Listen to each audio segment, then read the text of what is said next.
Grief is a language of the soul. It doesn't wait for the right moment. It arrives uninvited, unannounced, and unrelenting. This week, like many others, my heart has been heavy. The headlines have been filled with unthinkable loss. And maybe, like me, you found yourself grieving people you've never met, but somehow feel connected to. Because pain like that echoes in all of us.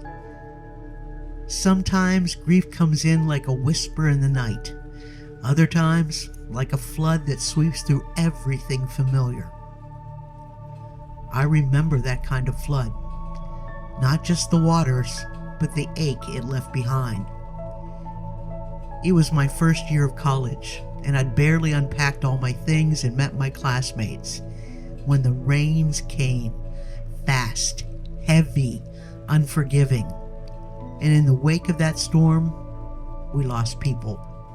Real people. Faces I'd just seen in the dining hall. Laughter I just heard across the quad. Gone.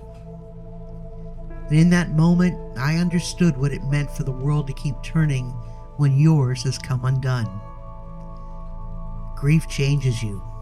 Not just in the loud sobs or silent nights, but in the questions. Where was God? Why them? Why now? Maybe you've asked those same questions lately. Maybe you're carrying sorrow that doesn't make sense. And maybe you feel guilty for still crying, or worse, for trying to smile again. If that's you, I want you to hear this. Grief is not weakness.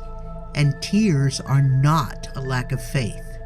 They're evidence that we loved deeply and love still. Jesus wept, not because he didn't know resurrection was coming, but because he entered into our pain. He sits with us in the sorrow. He holds what we can no longer carry. And he promises, "Blessed are those who mourn, for they shall be comforted." Today, I don't offer answers, just presence and permission to feel, to remember, to pray, to honor, to heal slowly, softly, surrounded by the God who sees. You're not alone in your grief, and you're not forgotten in your pain. Even here, especially here, Jesus is near.